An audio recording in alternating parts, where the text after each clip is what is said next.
Uttarakhand express आप देख रहे हैं और पहाड़ की खबरों में आप सबसे पहले जानेंगे कि लोकसभा चुनाव का एग्जिट पोल आ चुका है, जिसमें उत्तराखंड में बीजेपी क्लीन स्वीप कर सकती है।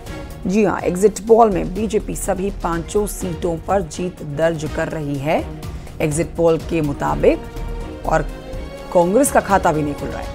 तीसरी बार बीजेपी क्लीन स्वीप कर सकती है प्रदेश में। बीजेपी के सभी प्रत्याशी हरिद्वार से त्रिवेंद्र सिंह रावत, टिहरी से माला राज्य लक्ष्मी, पौड़ी से अनिल बलूनी, नैनीताल से अजय भट्ट और अल्मोड़ा पिथौरागढ़ से अजय टम्टा की जीत होती हुई एग्जिट पोल के अनुमान से दिख रही है। एग्जिट पोल के मुताबिक उत्तराखंड में कांग्रेस का खाता खुलना मुश्किल है।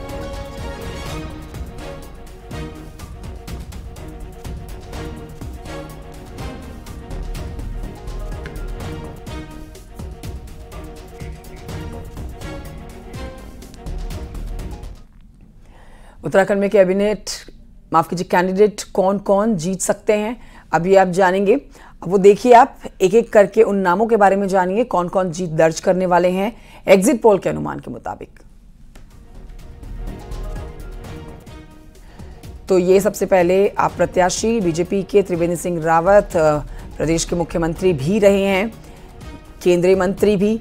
और अब देखिए, एक बड़ा बदलाव जो करा गया था बीजेपी की तरफ से हरिद्वार में त्रिवेंद्र सिंह रावत को उतार के यहां पर जीत दर्ज करते हुए त्रिवेंद्र सिंह रावत नजर आ रहे हैं एग्जिट पोल के मुताबिक। अब ये दूसरा एक बड़ा बदलाव, राज्यसभा के सांसद बीजेपी के और पौड़ी से उम्मीदवार बनाए गए थे। बीजेपी ने पौड़ी से उम्मीदवार बनाया अनिल बलूनी को और जीतते हुए भी एग्जिट पोल के अनुमान के मुताबिक नजर आ रहे हैं।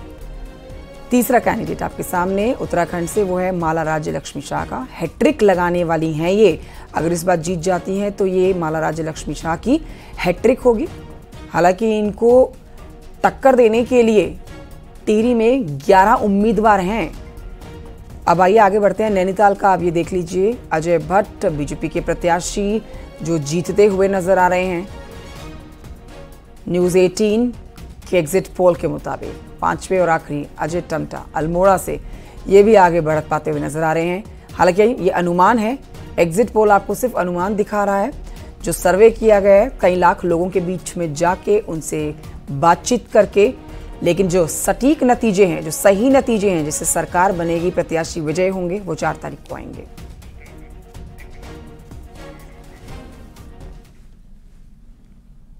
तो एग्जिट पोल पर मुख्यमंत्री पुष्कर सिंह धामी ने क्या कहा है, आइए आपको वो सुनाते हैं, क्योंकि वो ये कह रहे हैं कि ये सिर्फ आंकड़े हैं। 4 जून को आप देखिए, हम और बढ़त पाएंगे और ज्यादा सीटें पूरे देश में जीतेंगे।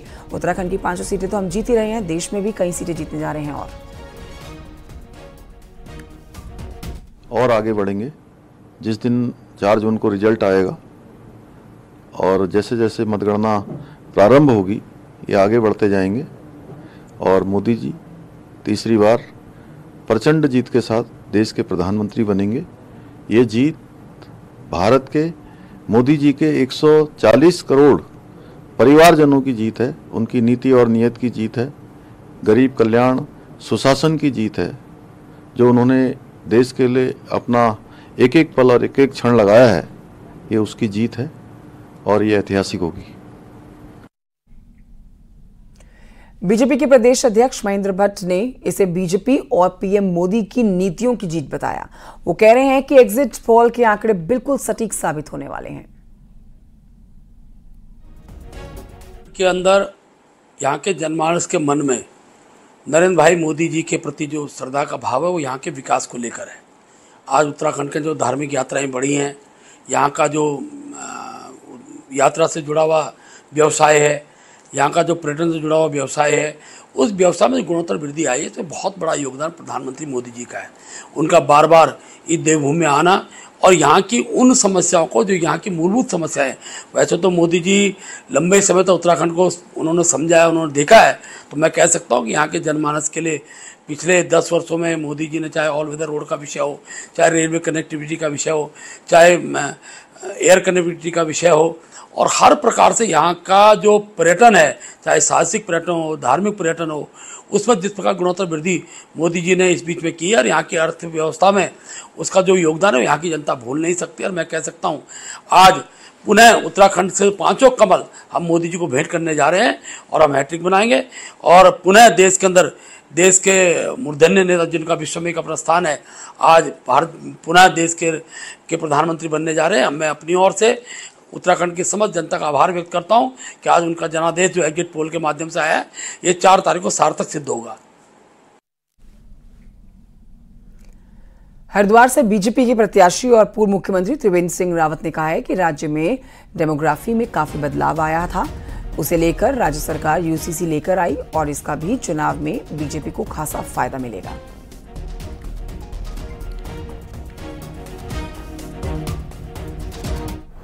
उत्तराखंड में जो डेमोग्राफिक चेंज हुआ है और 2011 का जो सेंसस हुआ था, उसमें देश में सर्वाधिक जो डेमोग्राफिक चेंज देखने को आया वो उत्तराखंड में देखने को आया और उसको लेकर के उत्तराखंड का आम व्यक्ति बहुत उसको चिंता हुई और उत्तराखंड सरकार ने राज्य में यूसीसी लागू किया। निश्चित रूप से उत्तराखंड के लोगों को लगा कि सरकार ने एक बहुत बड़ा सुधारात्मक कदम ये उठाया है और उसका लाभ भी भारतीय जनता पार्टी को मिला है। कांग्रेस नेता और पूर्व सीएम हरीश रावत ने एग्जिट पोल के आंकड़ों पर भरोसा करने से इनकार कर दिया है। उन्होंने कहा है कि वो जनता को 4 जून का इंतजार करने के लिए कहेंगे, क्योंकि जनता ने बदलाव के लिए वोट दिया है। 4 जून को इंडिया गठबंधन की जीत का दावा वो कर रहे हैं। कहने की चुनाव प्रक्रिया में बहुत सारे बदलाव आए हैं, लोगों ने परिवर्तन के लिए वोट दिया है और मेरा अपना मानना है कि भाजपा की राह बहुत कठिन है और हम 5 सीटों पर बहुत अच्छी टक्कर दे रहे हैं। जब ईवीएम खुलेंगी तब आप देखिएगा नतीजे कई सीटों पर बड़े चौंकाने वाले आएंगे। खैर इस समय मैं उसके डिटेल में नहीं जाता, लेकिन इतना जरूर कहना चाहता हूं कि इस बार लोगों ने अपने सवालों पर वोट किया है। लोगों ने महंगाई को देखा है, बेरोजगारी को देखा है, लोगों ने कुछ जो विकास रुका पड़ा है, सड़कों में गड्ढे पड़े हुए हैं, बिजली के दाम निरंतर बढ़ रहे हैं, बिजली लोगों को मिल नहीं पा रही है, घर घर नल कहा और गांव गांव में रास्ते सब खोद डाले गए जो कीचड़ से सने पड़े हैं, लोग धूल से सने पड़े हैं। तो ऐसी स्थितियां हैं जहां बाढ़ आई, लोगों को जो है इन्होंने मदद नहीं की, किसानों की मजाक बना दिया। 1100 रुपया बीघा मदद दे करके जिनके फसलें चौपट हो गई, गन्ना चौपट, धान चौपट, चरी चौपट, लेकिन मुआवजा 1100 रुपया जो है। तो ये सब चीजें जो है सारी चीजें काउंट की हैं किसानों ने, नौजवानों ने और जो महंगाई से त्रस्त परिवार हैं उन परिवारों ने, सब ने भाजपा के खिलाफ वोट किया है, परिवर्तन के लिए वोट किया है। कैबिनेट मंत्री प्रेमचंद अग्रवाल ने कहा है कि पीएम मोदी रिकॉर्ड तीसरी बार प्रधानमंत्री बनने जा रहे हैं। एग्जिट पोल के आंकड़े बिल्कुल ठीक साबित होंगे। उत्तर से लेकर दक्षिण तक, पूर्व से लेकर पश्चिम तक, यानी पूरे देश के अंदर आज जो इस प्रकार से माननीय मोदी जी की विश्वसनीयता बढ़ी है, जनता उनके कहे पर विश्वास करती है, जनता मोदी गारंटी पर विश्वास करने के बाद आज जिस प्रकार से 7 चरण के मतदान के बाद हम लोग जिस पे बातचीत कर रहे हैं, अब आप देखिए कि जहां हम लोग कहीं नहीं थे, यानी कि आप ये कह सकते हैं कि जिस राज्य में हम नहीं थे, आज वहां पे भी भारतीय जनता पार्टी अपने खाते खोल रही है, यानी वहां पे भी अच्छा प्रदर्शन कर रही है। तो स्वाभाविक रूप से जो माननीय मोदी जी का एक मूल मंत्र था, सबका साथ, सबका विकास, सबका विश्वास और सबका प्रयास, और शायद पहली बार आज़ादी के बाद और नेहरू जी जो देश के तीसरी बार लगातार प्रधानमंत्री बने थे, उस बहुमत के साथ वो जो रिकॉर्ड है वो भी माननीय मोदी जी उसकी जो है समकक्ष आ रहे हैं, यानी कि लगातार तीसरी बार भारतीय जनता पार्टी के आदरणीय माननीय मोदी जी तीसरी बार देश के प्रधानमंत्री बनने जा रहे हैं, ये मैं कह सकता हूँ। सीएम पुष्कर सिंह धामी ने बद्रीनाथ का दौरा किया और यहां मुख्यमंत्री ने बद्री विशाल के दर्शन और पूजन किए। बद्रीनाथ धाम में सीएम धामी ने तीर्थ यात्रियों से मुलाकात की और यात्रा का पूरा फीडबैक लोगों से लिया। इसमें सीएम धामी मंदिर समिति के लोगों से भी मिलते हुए नजर आए और यात्रा में जो लोग आए हुए थे उनसे भी उन्होंने फीडबैक लिया। सीएम धामी ने यात्रा व्यवस्थाओं का जायजा लिया। यहाँ पर पहुंचे हुए लोगों से उन्होंने बातचीत की, उनकी परेशानियों को जाना और उन्हें जल्द ही दूर करने की भरोसा दिया।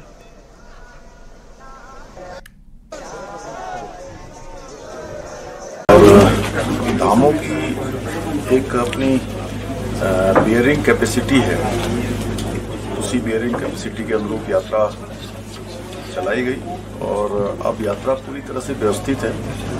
अच्छी यात्रा हो रही है। मैं सभी यात्रियों से, श्रद्धालुओं से मैं मिला था, सभी ने बहुत अच्छे दर्शन हो रहे हैं, बहुत बढ़िया कर रहे हैं और भगवान बद्री विशाल की कृपा सब पर है।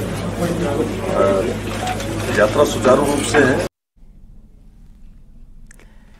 सीएम पुष्कर सिंह धामी शनिवार को हल्द्वानी में कैंची धाम की व्यवस्थाओं के सिलसिले में बड़ी बैठक कर चुके हैं और इस दौरान मुख्यमंत्री ने एक बड़ा फैसला लिया है। उन्होंने अधिकारियों को निर्देश दिए हैं कि कैंची आने वाले श्रद्धालुओं का भी अब चारधाम यात्रा की तर्ज पर रजिस्ट्रेशन किया जाएगा।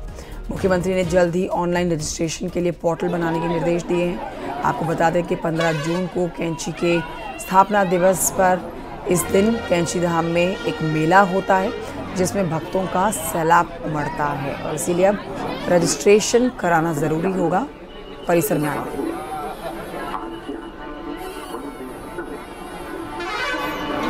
कैंची धाम चूंकि देखिए एक बड़े धाम के रूप में अभी यात्री, तीर्थयात्री, श्रद्धालु, बाबा के भक्त आ रहे हैं, तो उसको जिस प्रकार से चारधाम के लिए हम यात्रा प्राधिकरण बना रहे हैं, तो यात्रा प्राधिकरण में जितने भी हमारे धार्मिक स्थल हैं, जितने भी इस प्रकार के देव स्थान हैं जहाँ पर संख्या अत्यधिक होती है, उन सभी को इसमें सम्मिलित किया जाएगा और सबके लिए एक समान समेकित रूप से योजना बनेगी। सीएम पुष्कर सिंह धामी शनिवार को हल्द्वानी के दौरे पर भी रहे और इस दौरान उन्होंने कुमाऊं के सभी जिलों के अधिकारियों के साथ बैठक की। मुख्यमंत्री ने पेयजल और बिजली की समस्या को लेकर अधिकारियों से रिपोर्ट ली है। अधिकारियों से व्यवस्थाएं ठीक करने को कहा है।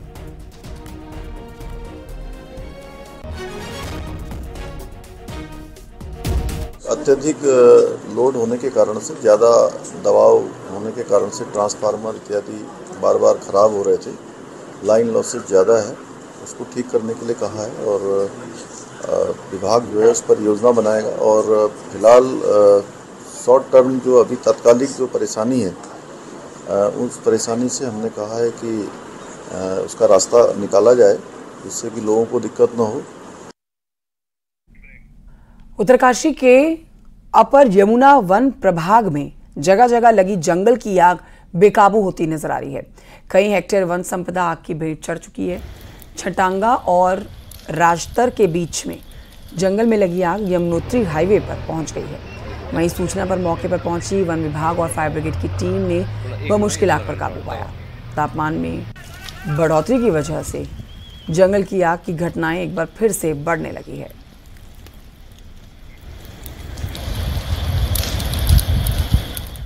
उत्तरकाशी के जंगलों की आग आबादी तक पहुंचती हुई नजर आ रही है। यहाँ पर भटवाड़ी के डिडसारी गांव में जंगल की आग से एक घर जलकर खाक हो गया है। तस्वीरें भी आप देख रहे हैं, सारा सामान घर का जल गया है। आग की सूचना पर मौके पर पहुंचे गांव के लोगों ने आग पर काबू पाया, लेकिन तब तक सब कुछ घर का जलकर राख हो चुका था। गनीमत रही कि आग में घर का कोई सदस्य नहीं झुलसा, किसी को घर के शख्स को नुकसान नहीं पहुंचा है। पीड़ित परिवार ने सरकार से मुआवजे की मांग की है।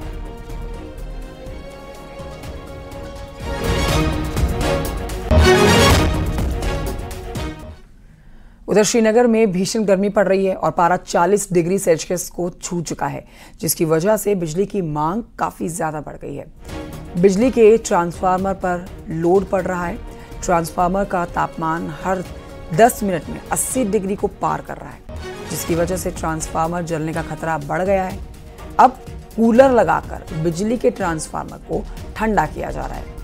इसके साथ ही बिजली विभाग लोगों से बिजली का लोड कम करने की अपील कर रहा है।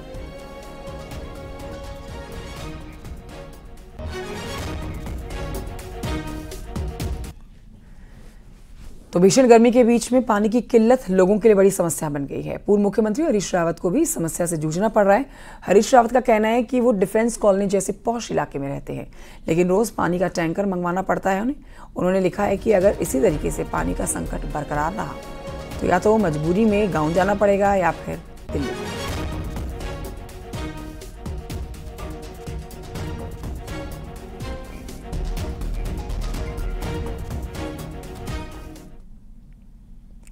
उधर चमोली में विश्व प्रसिद्ध फूलों की घाटी सैलानियों के लिए खोल दी गई है।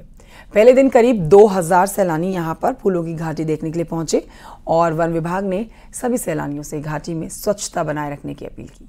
1 जुलाई से 31 अक्टूबर तक फूलों की घाटी सैलानियों के लिए खुली रहती है, जहां देश विदेश के सैलानी घाटी का दीदार करने के लिए पहुंचते हैं।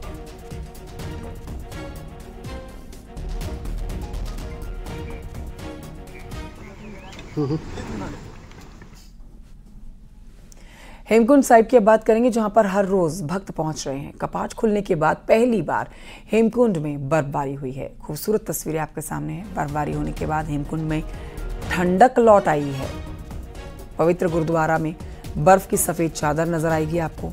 ऊंचाई वाले इलाकों में बर्फबारी होने से जोशीमठ और चमोली में भी उमस और गर्मी से राहत मिली है।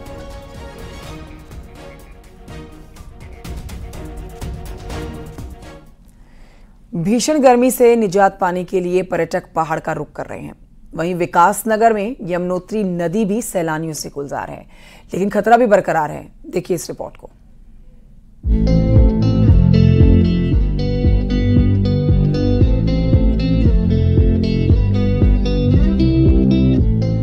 मैदान में पड़ रही भीषण गर्मी से राहत पाने के लिए लोग पहाड़ का रुख कर रहे हैं। तस्वीरें विकास नगर के कटा पत्थर क्षेत्र की है, जहां यमुना नदी के किनारे बड़ी तादाद में पर्यटक नदी के पानी में गर्मी से राहत पाने की कोशिश कर रहे हैं और खूब मस्ती कर रहे हैं। हाँ, बहुत ज्यादा गर्मी है। 48 डिग्री हो रहा है उधर। तो चुनाव भी करने के लिए हम नजर आए अपने रिलेटिव्स के यहाँ पे। तो यहाँ पे बहुत सारे मतलब ऐसी जगहें हैं विजिट करने के लिए जहाँ पर हमें गर्मी में भी मजा आ जाएगा खेल के। और देखो आप देख ही सकते हो हमें कितना मजा आ रहा है यहाँ। गर्मी बहुत बढ़ गई है। रोड नई घटनाएं भी लगातार सामने आ रही है। हाँ, उधर जा नहीं रही, वाले अलर्ट कर रहे हैं, इधर जा नहीं रहे। भले ही गर्मी से राहत पाने के लिए ये लोग यमुना नदी के कम पानी में अटखेलियां करते नजर आ रहे हों, लेकिन नदी में अचानक जल स्तर बढ़ने और गहरे पानी में डूब जाने का खतरा भी रहता है। ऐसे में पुलिस ने जगह जगह बोर्ड लगाकर पर्यटकों को आगाह किया है कि वो नदी में नहाने न जाएं, लेकिन उसके बाद भी लोग नदी में नहाने जा रहे हैं। स्नान करने के लिए जा रहे हैं, तो हमारे द्वारा इस संबंध में हमारे थानाध्यक्ष कालसी व हरबटपुर चौकी द्वारा जगह जगह पर चेतावनी बोर्ड लगाए गए हैं जहाँ पर डूबने की संभावना है। इसके अतिरिक्त हमारे द्वारा SDRF को भी भेजा जाता है और तथा नियमित रूप से हम लाउड हेलर के माध्यम से भी चेतावनी प्रचारित करते हैं। यमुना नदी में कई जगह पर डेंजर जोन भी हैं, जहां डूबकर कई लोगों की मौत भी हो चुकी है। ऐसे में नदी के गहरे पानी में उतरने से पर्यटकों को बचना चाहिए, नहीं तो ये मस्ती भारी भी पड़ सकती है। कुलदीप चौहान, न्यूज़ 18, विकास नगर।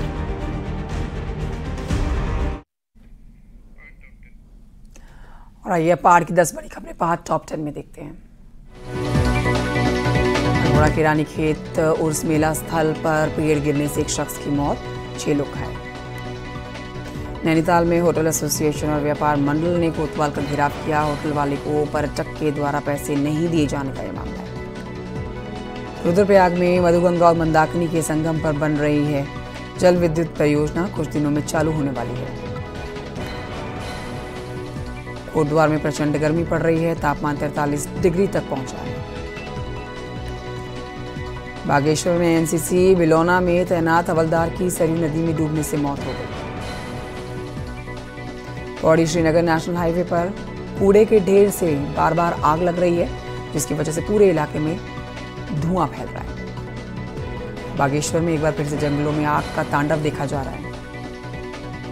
रानीखेत के सोमनाथ ग्राउंड में अग्निवीर की पासिंग आउट परेड हुई है, जिसमें 989 नए अग्निवीर सेना में शामिल हुए। दुर्ग की नवीन सब्जी मंडी में रंग और केमिकल इस्तेमाल करने की सूचना पर खाद्य विभाग की टीम ने छापेमारी की। और श्रीनगर पुलिस ने महिला प्रोफेसर के साथ 7.5 लाख की ठगी करने वाले आरोपी को धर दबोचा।